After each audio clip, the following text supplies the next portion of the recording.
উন্মুক্ত নদীতে সমবায় ভিত্তিতে খাঁচায় মাছ চাষ করে দারিদ্র্য জয়ের স্বপ্ন দেখেছেন বেড়ার বৃষালিকা গ্রামের ২০ ভূমিহীন মৎস্যজীবী। মাত্র ৩ লাখ টাকা বিনিয়োগে প্রথম প্রান্তিকেই আয় হয়েছে প্রায় ৪ লাখ টাকা। রাতুল ইসলাম সুমনের ক্যামেরায় উৎপল মির্জার রিপোর্ট। পাবনার বেড়া উপজেলার হুড়াসাগর নদীতে এভাবেই সারি সারি খাঁচায় চাষ হচ্ছে তেলাপিয়া মাছ।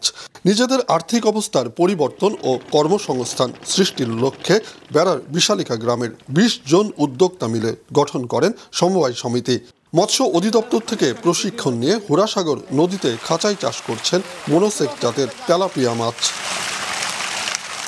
স্টিলের তৈরি ২০ ফুট দৈর্ঘ্য ও ১০ ফুট প্রস্থের ২০টি খাঁচা তৈরি হয়েছে জাল ও রশি দিয়ে।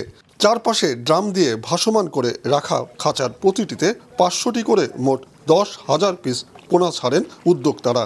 হিউজ পরিমাণে নদীর জায়গা খালি আছে।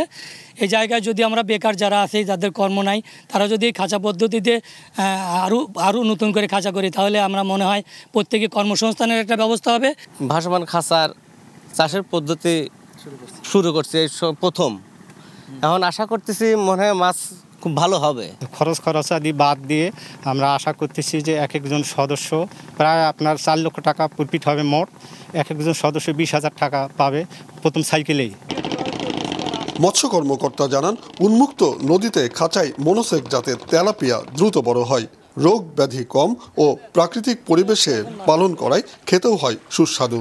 বাজারে ভালো চাহিদা থাকায় লাভও হয় বেশি। ২০ জনের এই গ্রুপটাকে আমি নিজে সরাসরি তদারকি করি এবং তাদেরকে মোটিভেট করি। ফলে তারা এই ২০ জনের যেই গ্রুপটা এই হুড়াসাগর এই নদীতে তারা খাঁচায় মাছ চাষ করতে আগ্রহী হয় এবং আজ ৪.৫ থেকে ৫ মাস পরে তাদের যে আউটপুট সেটি কিন্তু সন্তোষজনক। সমবায় ভিত্তিতে প্রথম ৬ মাসে মাছ চাষে আয় ধরা হয়েছে ৪ লাখ টাকা।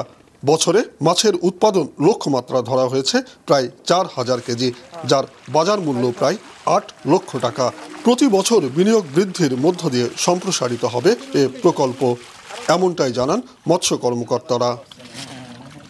উৎপল মির্জা, মাছরাঙা সংবাদ, পাবনা।